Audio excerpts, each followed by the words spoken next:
अस्सलाम वालेकुम व्यूअर्स, आज मैं आपके लिए इटालियन सूप की रेसिपी लाई हूँ जिसका नाम है इटालियन वेडिंग सूप, जो कि बहुत ही टेस्टी, बहुत ही आसान रेसिपी है।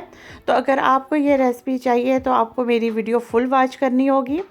तो रेसिपी स्टार्ट करने से पहले आप मेरे चैनल को सब्सक्राइब कर दें और मेरी वीडियो को लाइक करना बिल्कुल मत भूलिएगा। तो चलें बनाना शुरू करते हैं। पैन में हम 1 लीटर पानी डालेंगे और इसमें हम चिकन और सब्जियां शामिल कर देंगे। चिकन मैंने यहाँ पर 500 ग्राम ली है, ये बोनलेस चिकन है। पापरिका, कैरेट्स और स्प्रिंग ऑनियन हम 1-1 कप लेंगे। आलू मैंने यहाँ पे 2 मीडियम साइज़ के लिए हैं और इन्हें भी मैंने क्यूब्स की शक्ल में काट के बीच में शामिल कर दिया है। तो ये तमाम सब्जियाँ बीच में डालने के बाद फिर हम इसमें शामिल कर देंगे नमक यहाँ पर मैंने 1.5 टीस्पून लिया है। आप कम या ज़्यादा बीच में डाल सकते हैं, यह आपके अपने टेस्ट पे है। ब्लैक पेपर इसमें जाएगा 1/2 टीस्पून, गार्लिक पाउडर इसमें जाएगा 1 टीस्पून और जिंजर पाउडर इसमें 1/2 टीस्पून जाएगा। तो ये तमाम मसाले बीच में डाल के इस पैन को कवर करके हम मीडियम आंच में इन तमाम चीज़ों को हम गलने के लिए रख देंगे तकरीबन आधे घंटे के लिए। चिकन और सब्जियों को पकते हुए यहाँ पर 30 से 35 मिनट्स हो चुके हैं और चिकन भी बहुत अच्छे तरीके से गल चुका है। तो इस टाइम पे हम चिकन के पीसेस को बाहर निकाल लेंगे और चूल्हे की आंच को हम यहाँ पर बिल्कुल हल्का कर देंगे। आप देख सकते हैं कि मैं यहाँ पर बोनलेस चिकन का इस्तेमाल कर रही हूँ। आप चाहें तो यहाँ पर हड्डी वाले चिकन भी इस्तेमाल कर सकते हैं। चिकन के हम रेशे कर लेंगे और चिकन को दोबारा हम पैन में शामिल कर देंगे।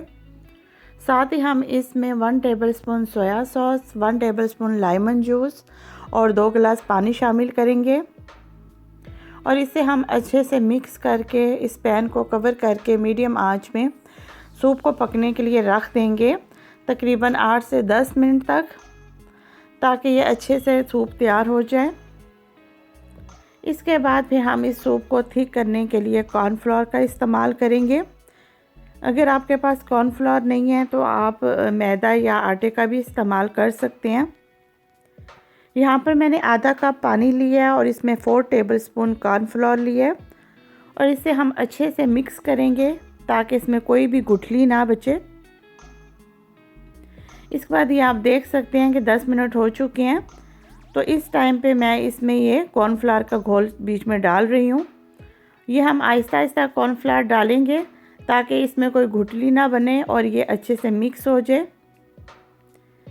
यहाँ पर हम इसका नमक और मिर्च इसकी चेक कर लेंगे, अगर आपको कम लगे तो आप बीच में डाल सकते हैं। जब हम इसमें कॉर्नफ्लोर डालें तो इसे मज़ीद हम 4 से 5 मिनट तक मीडियम लो आंच में पकने के लिए रख देंगे और साथ ही हम इसमें थोड़ा सा पार्सले डाल देंगे। मैंने यहाँ पर ड्राई पार्सले डाले हैं, आप चाहें तो फ्रेश भी डाल सकते हैं।